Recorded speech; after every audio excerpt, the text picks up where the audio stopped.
Hello. It's later than I usually go live, but I didn't want to let the day pass without doing this because I skipped yesterday. Okay, page 622, and we were talking a lot about like money for the tunnel. Well, money for a lot of we're in a money section because Robert is trying to okay. Additional tens of millions of dollars had been given to him for non-salary items, construction costs mainly, but he had been allowed little leeway in the spending of that money either. Much of it he had had to give to contractors under strict regulations, which not only required him to award contracts to the lowest qualified bidders, thereby preventing him from making awards to firms he personally favored, but also set many conditions designed for economy, a saving of taxpayers' money rather than for the speed he wanted. Strict restrictions on overtime had been especially irritating to this supreme ramrod, this archetypal top sergeant who wanted his projects driven forward around the clock.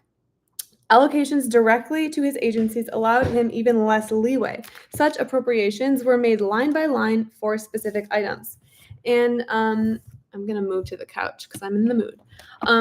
And members of the legislature or board of estimate, accountable to the voters and therefore anxious not to make any appropriations that appeared to waste their money, and anxious as well not to let Moses further expand his empire, resisted especially making any appropriations to him for the PR items, which would seem blatantly wasteful to taxpayers, but which Moses knew were vital to getting things done. 1 second, I'm getting myself situated. I still don't have any art on this part of the wall, so if anyone has suggestions for me, please let me know. The printing of impressive, persuasive brochures and pamphlets, the creation of, so these are things that he knows are necessary to getting things done, but he didn't have money for before. Brochures and pamphlets, the creation of large-scale dioramas and scale models. Quote, "It never ceases to amaze me how you can talk and talk and talk to some guy about something you've got in mind, and he isn't very impressed, and then you bring in a beautiful picture of it, or better yet, a scale model with the bridge and all white and the water nice and blue, see, and you can see his eyes light up," Jack Madigan says. The hiring of public relations men to visit publishers, editors, reporters, and radio commentators, as well as non-media influentials. Send them on a project in advance, escort them on pre-opening limousine or yacht tours, leak them information that would place Moses' views in a favorable light, and his opponents' views in an unfavorable light. The rental of the necessary limousines, the hiring of the bloodhounds to dig up facts about an opponent that could induce him to cease his opposition, or, should he prove stubborn, could be leaked into point to discredit him. And especially important to Moses because it gave him a chance to exercise his matchless charm as host, the laying on of hospitality, intimate luncheons for key individuals or lavish buffet luncheons for influentials by the hundreds, at which he could drape a big arm over a recalcitrant borough president's shoulders and use the glow induced by good food and fine wine to win him to his cause. Was that all? I think that might have all been one sentence, which is amazing. He had, of course, used his ingenuity and his skill at circumvention of the spirit, if not the letter of the law, to publish brochures, hire public relations men, purchase limousines, and host luncheons in the past. But he had never had enough money to do all this as lavishly and effectively as he wanted. But let him keep the authorities' revenues, and he would have enough.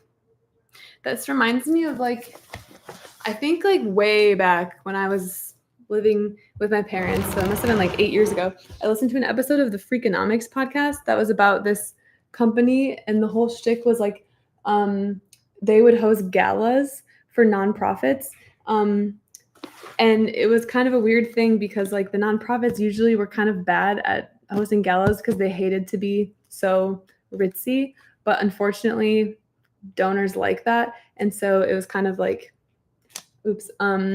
it was kind of unexpected to a lot of the nonprofits that, hey, by wasting a bunch of money on fancy wine and a massive ballroom or whatever, you actually end up getting more donations in the end.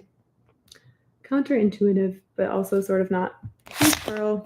Oh, oopsies. I'm dropping things left and right. Okay, I need to actually read this thing. Changing the law might give him more money. Might give him more than money. Changing the law might give him power, more power than he had ever attained before. Money itself is power, of course, but the power he was thinking about now was power of far greater dimensions. A public authority, he had learned, possessed not only the powers of a large private corporation, but some of the powers of a sovereign state. The power of eminent domain that permitted the seizure of private property, for example, and the power to establish and enforce rules and regulations for the use of its facilities that was, in reality, nothing less than the power to govern its domain by its own laws. The powers of a public authority were vested in the board of that authority. If there was only one member of that board, in fact, as in the case of the Henry Hudson Parkway Authority, Robert Moses, sole member. That's crazy that they allow him to be the only member of a board.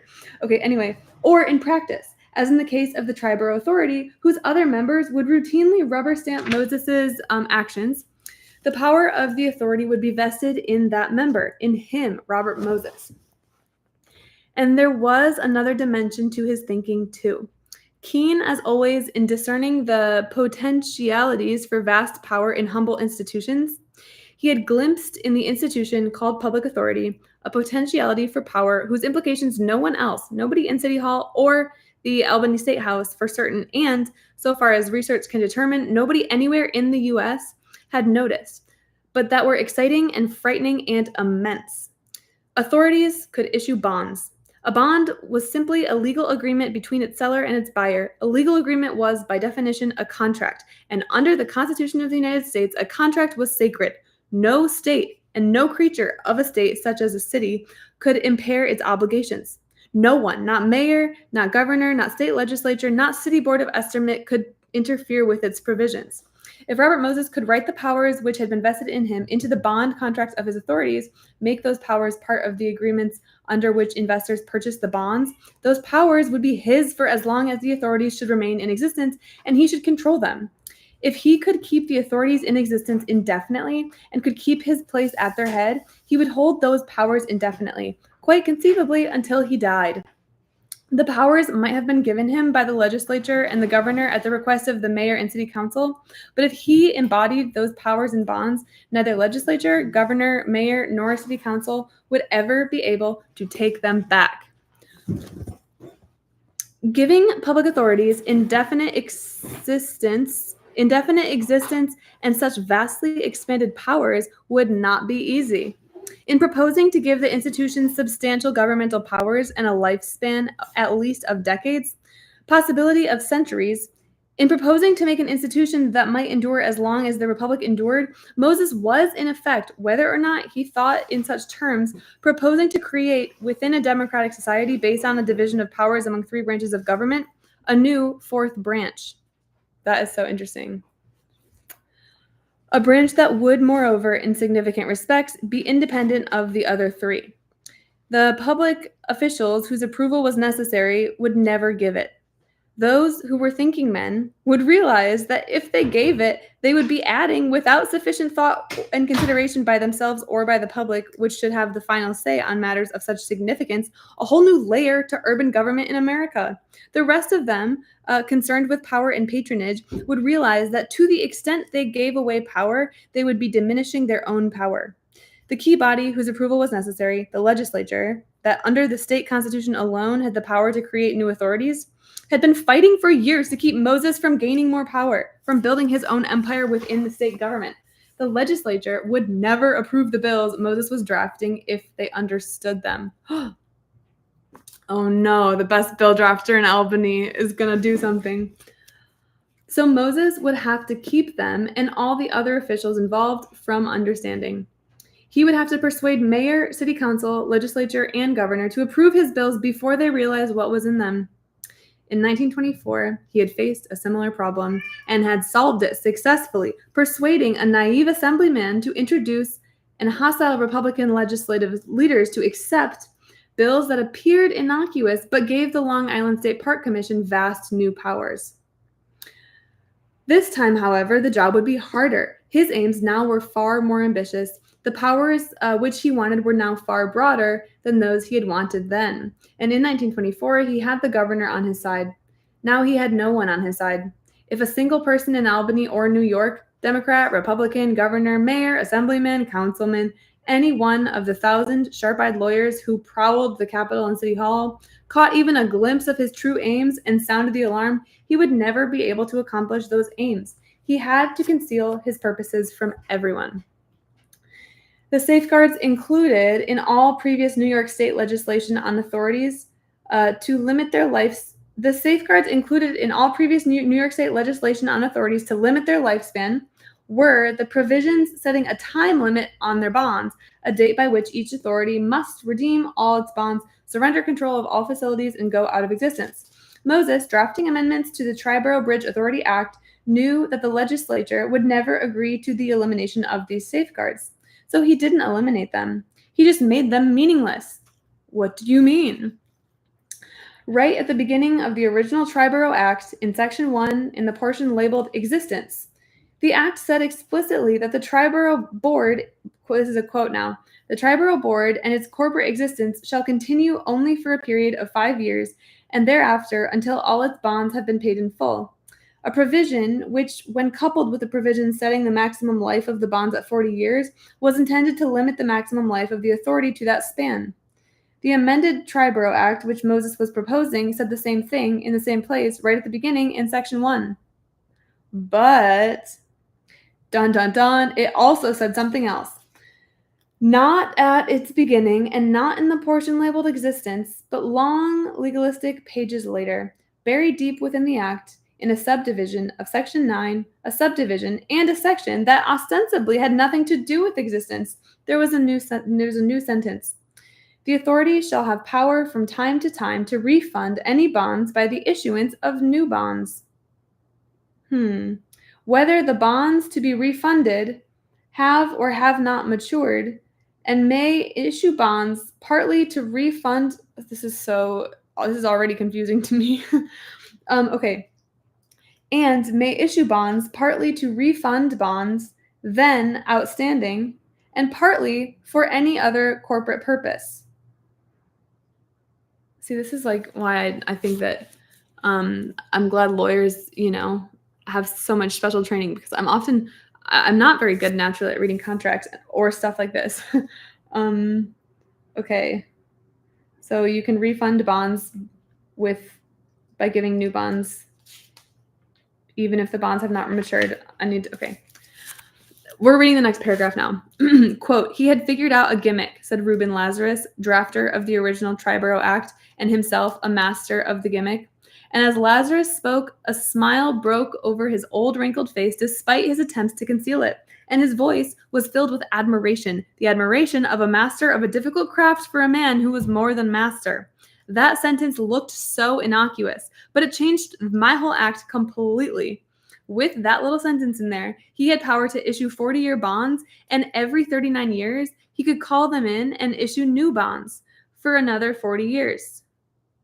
What does it mean to call them in and issue new bonds? LaGuardia had thought that authorities would be temporary creations that would build something and then turn it over to the city and go out of existence as soon as it was paid off. But with that gimmick in there, it would never be paid off. Never. The existence of the Triborough Authority shall continue only until all its bonds have been paid in full, the act said. But because of Moses' amendments, the authority no longer had to pay its bonds in full. Every time it had enough money to pay them in full, it could instead use the money to issue new bonds in their place.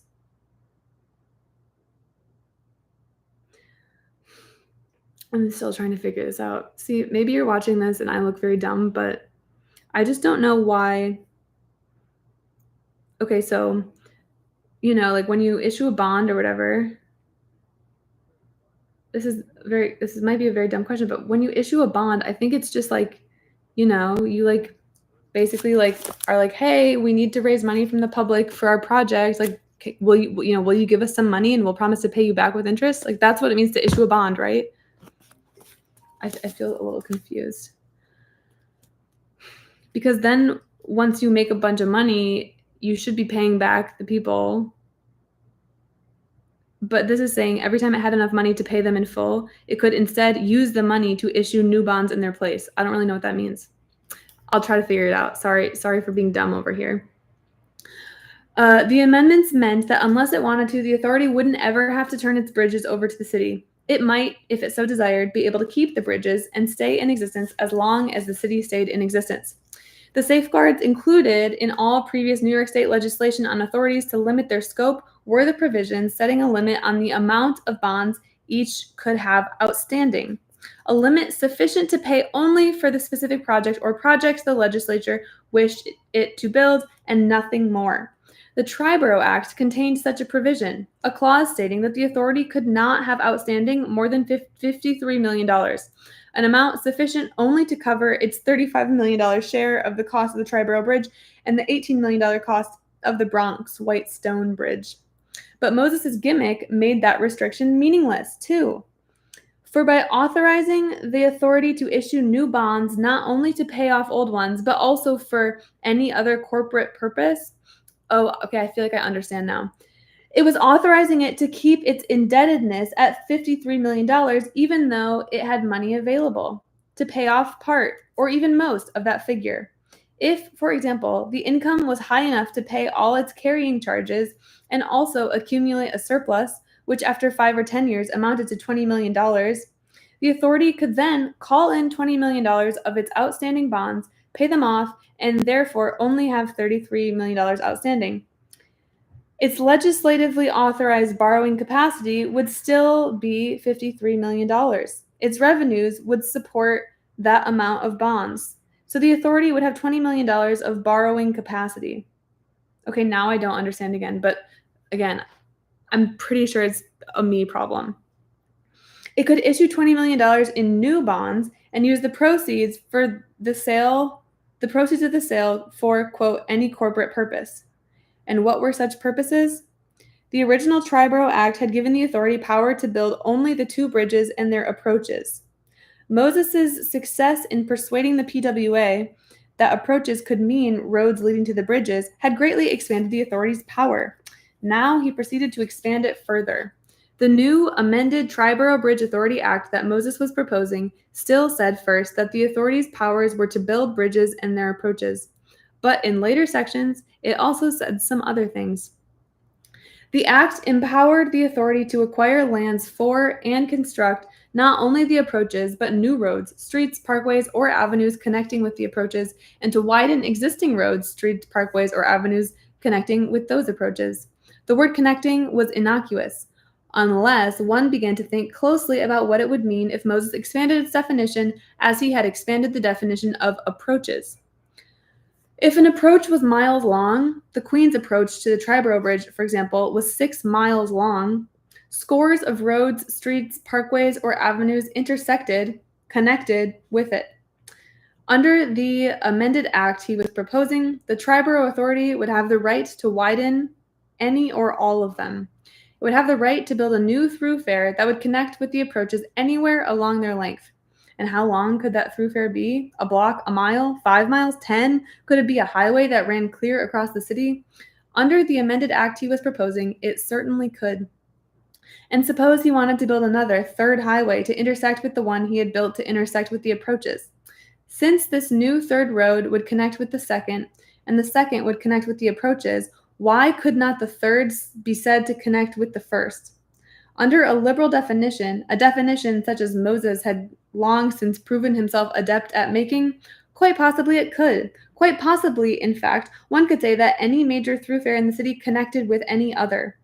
And if one could say that, one could say that the act that Moses was so carefully drafting would mean that the Triborough Authority would have the right to construct highways through the city in many respects exactly as if it were the city government itself. And not just highways. Another clause in the act gave the authority power to construct and develop for the purpose of public parks, lands acquired in construction with the White Stone Bridge project and with new or existing roads, streets, parkways, or avenues connecting with such project. Under the act Moses was drafting, the authority would be able to build parks along any highway it might construct. Since the authority would be able to build highways throughout the city, it would be able to build parks throughout the city too. And not just highways and parks. Buried still deeper within the act Moses was drafting was a clause giving the authority the right to build and operate any facilities for the public not inconsistent with the use of the project. Not with the project, with the use of the project. Since the project consisted of bridges, roads, and parks, why, under that clause, would it be inconsistent for the authority to build housing nearby that would allow more members of the public convenient use of those bridges, roads, and parks? Why, for that matter, would the construction of any public facility be inconsistent with the use of the project? An aggressive authority chairman, anxious to stretch the powers in the acts. Sorry if I'm being a bad reader. I'm just like, maybe it's just me. I feel like I'm getting a little TMI here. It's just, I don't know if I care about every single like, weird arcane way that he's being confusing in his bill. I kind of want to just like get the like translated summary that's very easy to understand. Okay, so since the project, the authority has the right to build and operate any facilities for the public that are not inconsistent with the use of the project. So blah, blah, blah. Since the project consisted of bridges, roads, and parks, why, under that clause, would it be inconsistent for the authority to build housing nearby that would allow more members of the public the convenient use of those bridges, roads, and parks? Why, for that matter, would the construction of any public facility be inconsistent with the use of the project?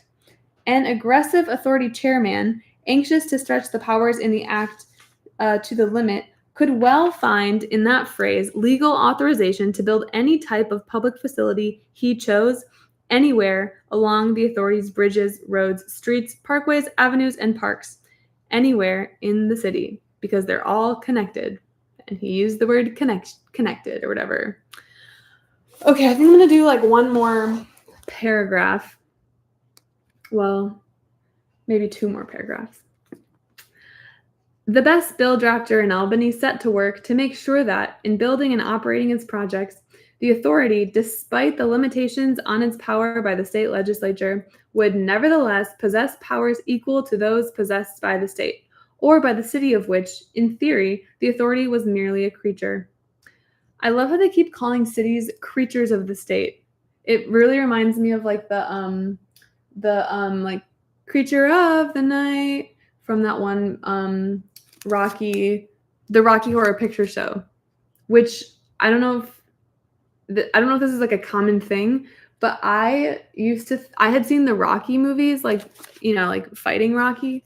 And I remember hearing Rocky Horror Picture Show and thinking that it was like one of the sequels or like a spinoff. So when I went to a midnight screening of Rocky Horror Picture Show when I was like 18 and I lived in Chicago, I was like really, it was just absolutely not what I expected in an amazing way. So I hope that everyone can have an experience in a movie theater that is so fun. Because I just really did not expect it, and it's so fun. Legislature and mayor had thought to ensure that the authority would be subordinate to the city by including in the old act the provision that the city comptroller should be the authority's fiscal agent. The new act included the same provision. In drafting the section entitled Moneys of the Authority, Moses began it, in fact, with the flat statement, all moneys of the authority from whatever source derived shall be paid to the comptroller as agent of the authority. The meaning of the sentence must have seemed clear to any legislator who read it. The definition of fiscal agent was well established. He was the individual empowered to receive and pay out a corporation's monies. But later in the section, Moses added another sentence. The monies shall be paid out on check of the comptroller on requisition of the chairman of that authority, unquote. With that sentence added, the comptroller, while still authorized to receive the authority's monies, would be able to pay them out only on Moses' requisition. Once again, I'm just like, I don't know what requisition means in this context. I'm Googling requisition. Requisition is an act of requiring or demanding, a demand or request made by a proper authority. A requisition for supplies is just a demand for supplies. Okay, that helps. If you're just joining, I'm almost done, but I'm reading a section about Moses drafting bills to give him more power because he's making like the Triborough Bridge Authority, and he's making it last way longer than it needs to. Okay. In other words, with that sentence added, the comptroller, while still authorized to receive the authority's monies, would be able to pay them out only on Moses's requisition. Would, in other words, be able to do with them only what Moses wanted him to do. He was still required to take Moses's money to the bank and deposit it there, but he was forbidden to take the money out again without Moses's signature on the withdrawal slip. The sentence that Moses had slipped into the act meant that although the comptroller of the city of New York would be called the authority's agent, he would still really be no more than its errand boy. Legislature and mayor had sought to ensure that the authority would be subordinate to the city by including in the old act the provision that the city would own all Triborough projects. The new act said that it did, flatly and clearly, but it also said that the authority shall retain full jurisdiction and control over all its projects. The city might own the Triborough Bridge, but only the Triborough Bridge Authority could run it. By the time Moses had finished drafting his amended acts, his authorities had not only all the powers of bodies corporate, but many of the powers of bodies politic, including bodies politic that were sovereign states. His authorities had the right to do all things that a business corporation can do. To sue, for example, to make contracts and bylaws, to acquire real estate and use it or lease it or dispose of it, and of course, to issue bonds. They had the right to do many things that private corporations could not do. They had the power to own public facilities, to require the public to pay tolls for their use, and to prevent the construction of competing facilities so that the public had no choice but to pay those tolls. They had the right to govern their domain by making their own laws, rules, quote, rules and regulations for the protection of their property, which shall have the force and effect of law, with violations, quote, triable by a city magistrate and punishable by not more than 30 days imprisonment or by a fine of not more than $50 or both. And to maintain their own police force, hundreds of authority bridge and tunnel officers to enforce those laws. Wait, it's kind of like being a mall cop. I'm a tunnel officer. They could have their own great seals that and alter the same at what? They could have their own great seals, quote, and alter the same at pleasure, unquote, and set their own statute of limitations. A private citizen suffering damages by negligence of a private corporation had 3 years to sue. A private citizen suffering damages by negligence of the Joan Beach State Park Authority had only 6 months to sue.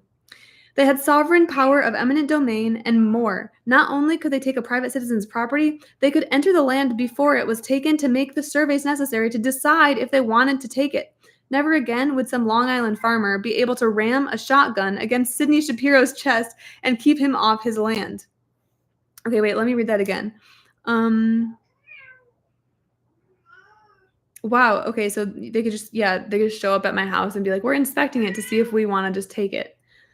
They had, in fact, some powers that sovereign states, at least the sovereign state of New York, did not. They could let contracts without competitive bidding. Their officials could be removed only for cause. They were immune from the pleasure of the governor. Okay, I think I'm going to stop reading there. Oh yeah, this is a really long section, but we're almost done with it. I'll probably finish it tomorrow. Okay, cool. Good night. I hope you sleep tight. It's 11 p.m. here. I don't know what time it is for you. Bye.